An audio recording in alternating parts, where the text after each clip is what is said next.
Continuando con la unidad de urología, vamos a ver lo que es el tema 33, el cáncer de próstata, ¿no?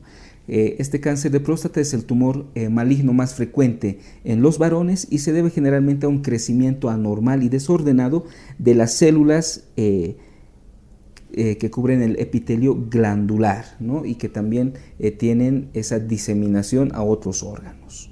El origen generalmente es multifactorial, especialmente tomando en cuenta aspectos endocrinos, ¿no? Hormonales especialmente, que están relacionados, aspectos genéticos y también aspectos ambientales que se juntan y predisponen y forman lo que es este cáncer de próstata.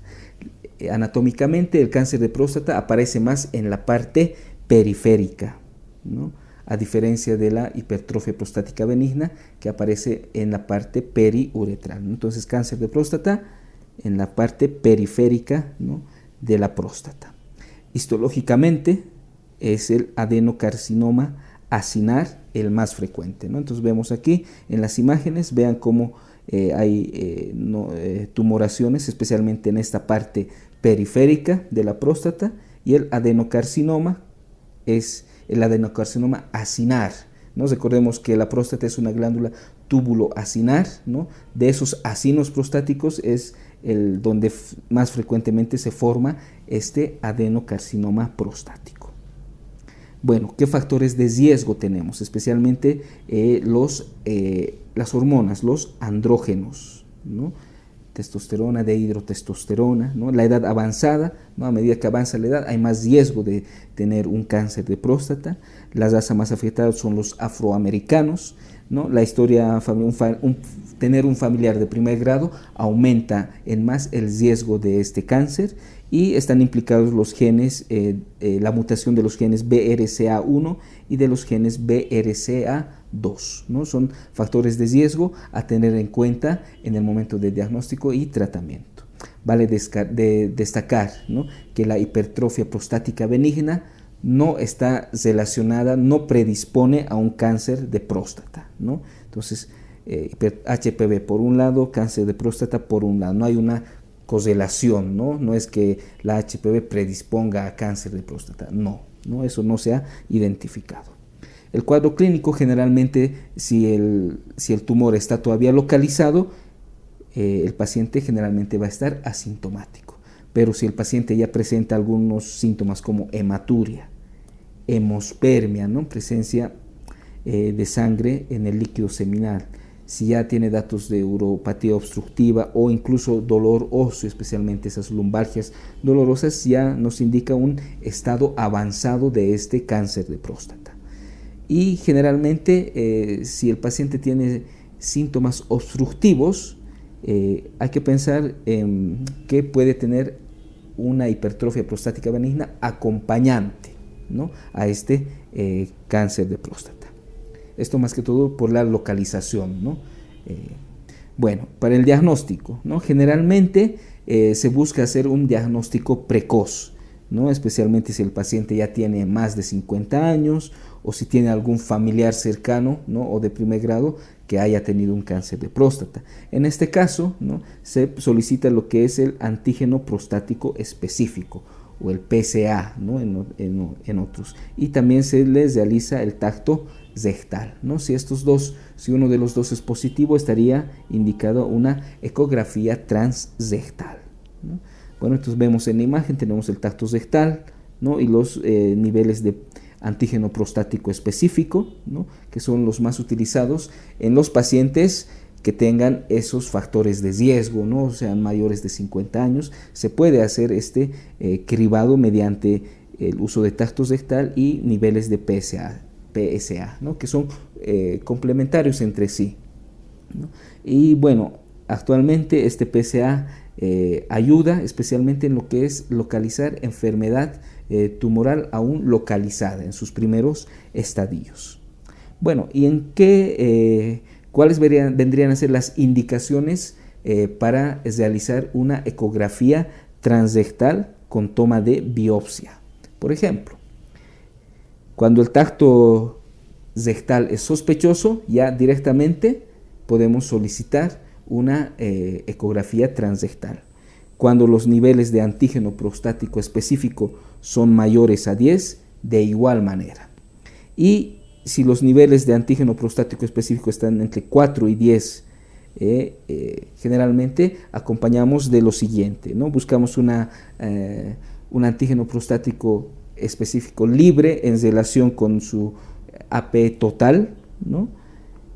La velocidad de incremento de este AP y el tiempo de duplicación menor de 3 meses, ¿no? Esto solamente si el antígeno prostático específico está entre valores entre 4 y 10, ¿no? Para mejorar así el diagnóstico, ¿no? Entonces recordemos, un tacto rectal sospechoso y especialmente un antígeno prostático específico mayor a 10, ¿no? Ya nos indicarían hacer una ecografía transrectal con toma de biopsia en estos pacientes, ¿no? Que tenemos aquí la imagen. Esta es la forma de cómo se hace una ecografía transrectal, la imagen que podemos dar, y en caso de cáncer de próstata se pueden observar nodulaciones hipoecogénicas en la región periférica de la próstata. Bueno, el puntaje de Gleason, ¿no?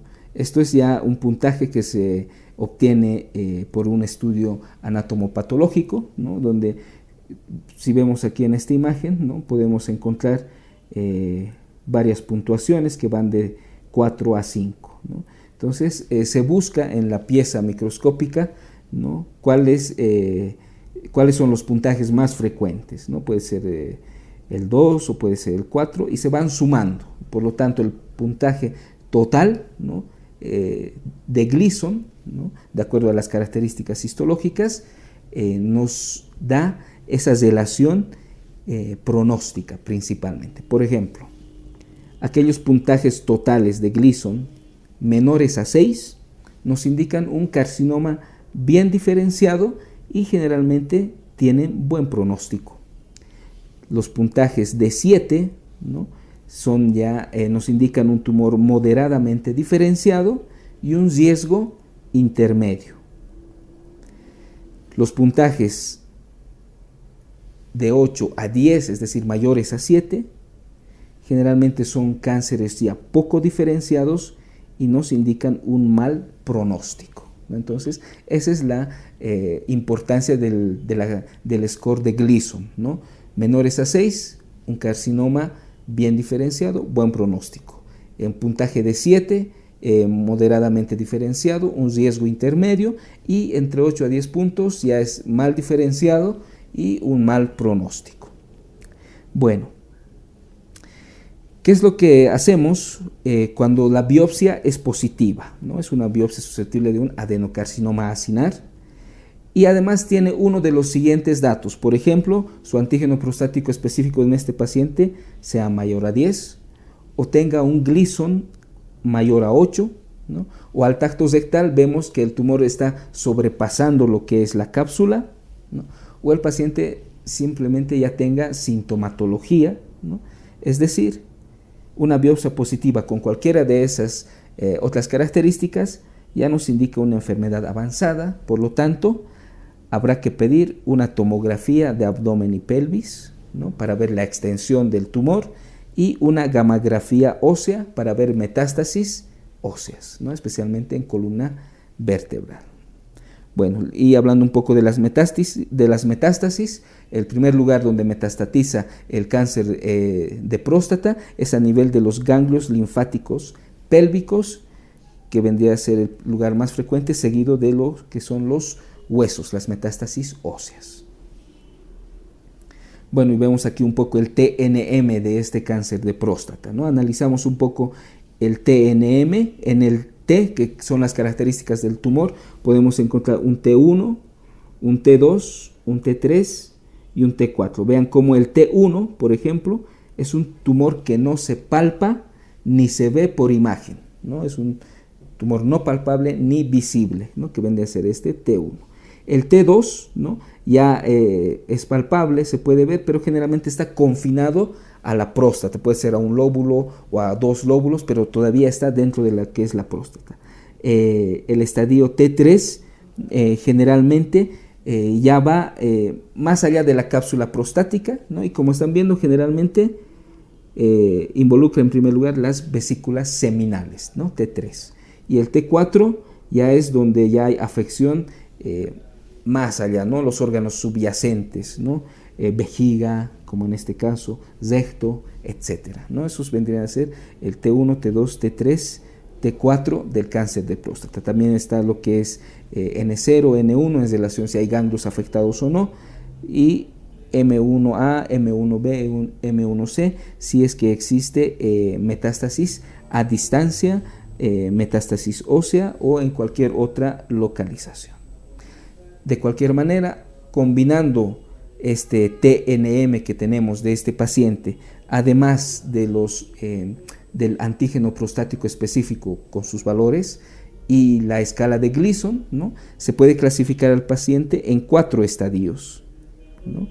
Estadios 1, 2, 3 y 4. Entonces, vean que no solamente se utiliza el TNM para el cáncer de próstata, sino también el score de Gleason y el antígeno prostático específico. Y esto más que todo en relación a ¿qué? En relación con el tratamiento, ¿no? Bueno, ¿cuál es el paciente considerado de alto riesgo? Clásicamente, aquel paciente que esté en un estadio mayor al estadio 2, un antígeno prostático específico mayor a 10 y que su Gleason sea mayor o igual a 7, ¿no? Esas 3 características. Gleason mayor a 7, antígeno prostático específico mayor a 10 y un estadio mayor a 2 es un tumor de alto riesgo, ¿no? De cualquier manera, hay que destacar que los pacientes con cáncer de próstata, por este cáncer en próstata en sí, no van a fallecer antes de los 10 o 15 años de evolución, ¿no? Fallecerán después por este cáncer de próstata, ¿no? Esto ya sea si reciban o no tratamiento. Pero claro, ¿no? Si nosotros diagnosticamos un paciente con cáncer de próstata, ya es mejor realizar el tratamiento respectivo. ¿Por qué? Porque su sobrevida aumenta, ¿no? Y bueno, hablábamos de los estadios que tenemos de pacientes, estadios de 1 al 4. Y bueno, en el estadio 1 el tratamiento generalmente puede estar con vigilancia, ¿no? Vigilancia activa mediante controles del antígeno prostático específico, mediante biopsias periódicas. Se puede utilizar dutasteride, radioterapia y braquiterapia. En el estadio 2 ya utilizamos radioterapia u hormonoterapia, ¿no? Y se puede ver la utilización de prostatectomía radical.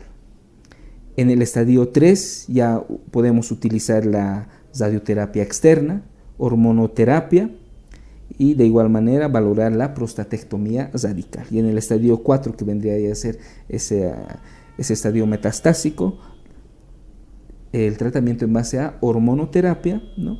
Y si aún tiene un estadio M0 dentro de esto, se puede utilizar la radioterapia. Entonces, este vendría a ser el tratamiento escalonado según los estadios del cáncer de próstata. Vale destacar que después de haber hecho el tratamiento, ya sea una prostatectomía radical, usar quimioterapia, etcétera, hay que volver, ¿no? a ver lo que son los valores del antígeno prostático específico, ¿no? Porque después de haber hecho el tratamiento, generalmente estos valores de antígeno prostático específico tienen que disminuir, ¿no? Entonces, si es que después de haber hecho el tratamiento, ¿no? en el seguimiento posterior estos valores aumentan, ya nos indicarían un cáncer recurrente. Y bueno, ¿en quiénes hacemos un tratamiento expectante? Un tratamiento expectante haríamos en aquellos pacientes que tienen una sobrevida menor a 10 años, ¿no? Menor a 10 años. En aquellos pacientes con puntajes de Gleason bajos, es un Gleason menor a 6 puntos, en etapas tempranas o estadios tempranos de este cáncer, y en volúmenes, en cánceres de volúmenes pequeños se puede hacer un tratamiento expectante. Bueno, hablaremos un poco de lo que es la prostatectomía radical, que es el tratamiento quirúrgico en esta patología, ¿no? ¿En qué consiste esta prostatectomía radical? Extirpamos totalmente la próstata, Además, extirpamos lo que son las vesículas seminales y realizamos una linfadenectomía pélvica, ¿no? Esos tres aspectos comprenden la prostatectomía radical: sacar la próstata, sacar la vesícula seminal y sacar los ganglios linfáticos respectivos. Bueno, y vamos a poder encontrar una enfermedad de bajo riesgo, una enfermedad de alto riesgo, ¿no? Según sus estadios, y generalmente en las enfermedades de bajo riesgo, en los estadios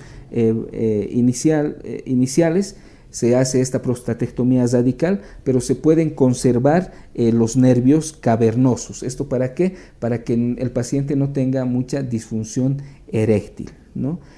Y bueno, ya en enfermedades de alto riesgo, ya en estadios más avanzados, infiltrativos,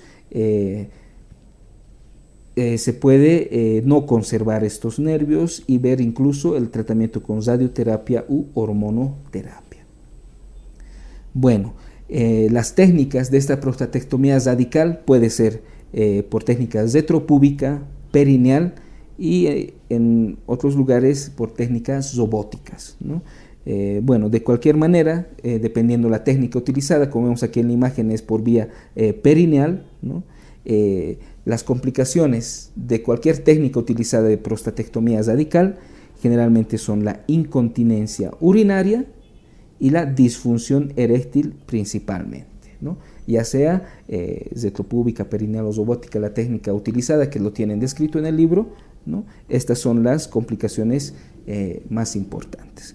Y de acuerdo a la técnica utilizada también hay otras relacionadas. Por ejemplo, los accesos retropúbicos dan más que todo fístulas urinarias, linfoceles. El acceso perineal especialmente da lesión a nivel del recto, y las técnicas robóticas pueden dar hilio intestinal y fístulas urinarias, ¿no? Pero recordemos esas dos principales: la incontinencia urinaria y la disfunción eréctil en relación a si estamos preservando o no esos nervios cavernosos relacionados. Otro tipo de terapia está lo que es la radioterapia externa en sí, como vemos en la imagen, que generalmente dura unos 2 meses de tratamiento, y como complicación puede dar una irritación miccional, ¿no? Y una disfunción eréctil pero tardía. La braquiterapia consiste en colocar semillas, ¿no? Como vemos aquí, de material radioactivo dentro del parénquima prostático, ¿no? Y esto sirve como tratamiento. Esa es la braquiterapia. Bueno, y hablaremos un poco de la hormonoterapia antiandrogénica, es decir, de la castración farmacológica, ¿no? ¿Qué busca utilizar estos fármacos antiandrogénicos? Pues disminuir ese estímulo hormonal, ¿no? ¿Qué se utiliza? Se utilizará un análogo de los liberadores de las hormonas gonadotropinas. Ahí está el leuprolide, la goserelina, ¿no? Unidos a un antiandrógeno periférico. ¿Cuáles vendrían a ser los antiandrógenos periféricos? La bicatulamida y la flutamida. ¿Y por qué? Esta castración farmacológica, entonces, lo principal es utilizar los análogos de la GnRH, liberadores de gonadotropina. ¿Por qué? Porque estos van a empezar a disminuir, ¿no?, los andrógenos, ¿no?, paulatinamente, pero al inicio, ¿no?, al inicio de este tratamiento, estos análogos de la GnRH hacen un pico, ¿no?, un pico donde los andrógenos suben, luego ya posteriormente van a ir bajando. Entonces, para evitar ese pico de andrógenos, es que se los une a un antiandrógeno periférico, ¿no?, que va a evitar, que va a tratar de contrarrestar los efectos relacionados con ese pico andrógeno al inicio del tratamiento con análogos de GnRH, ¿no? Vale destacar que esta hormonoterapia antiandrogénica puede controlar al paciente durante años con buenas respuestas, pero pasados muchos años, este cáncer se torna resistente al tratamiento con hormonoterapia. Y bueno, un poco la castración quirúrgica vendría a ser la orquiectomía bilateral con el uso de algún antiandrógeno. Tenemos también como parte del tratamiento lo que es la quimioterapia, una quimioterapia sistémica, ¿no? Generalmente cuando se utiliza esto, ya cuando el paciente es resistente al tratamiento con hormonoterapia antiandrogénica, ¿no? Y generalmente los fármacos utilizados en esta quimioterapia son el docetaxel y el cabazitaxel, ¿no? Y actualmente los fármacos quimioterápicos más nuevos vendrían a ser la enzalutamida y la abiratenona. Y vamos a mencionar lo que son los bifosfonatos. Los bifosfonatos, especialmente lo que es el solendronato, ¿no? Y a este medicamento denominado el denosumab, ¿no? Que es un inhibidor del RANK. Especialmente los más usados son los bifosfonatos, como el solendronato, que inhiben lo que es la desorción ósea, ¿no? Inhiben a los osteoclastos, por lo tanto disminuyen esa actividad ósea, especialmente en aquellas metástasis óseas, y disminuyen el riesgo de fracturas patológicas. Bueno, y por último hablamos de lo que es la prevención del cáncer de próstata, ¿no? ¿Mediante qué se puede hacer la prevención del cáncer de próstata? Mediante el tacto rectal y los valores del antígeno prostático específico.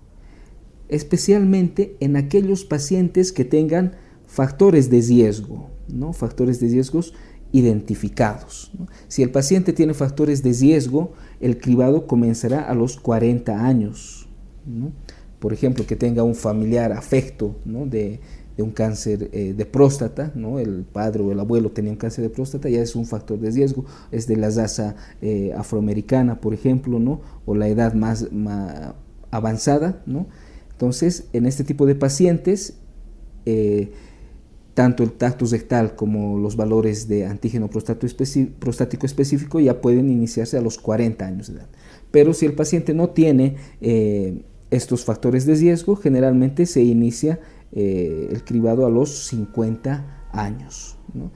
Y si después de hacer las pruebas al paciente y todo ha salido normal, pues si los resultados han salido normales, se le puede hacer una vigilancia cada año, ¿no?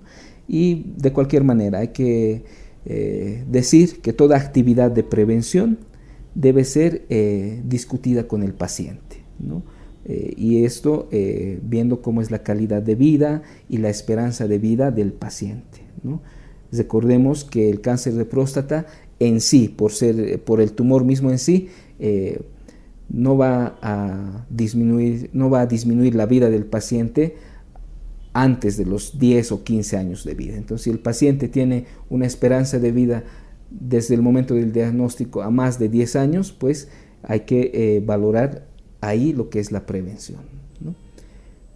Bueno, este entonces habría sido el resumen de lo que es el cáncer de próstata. Espero les sirva para sus repasos.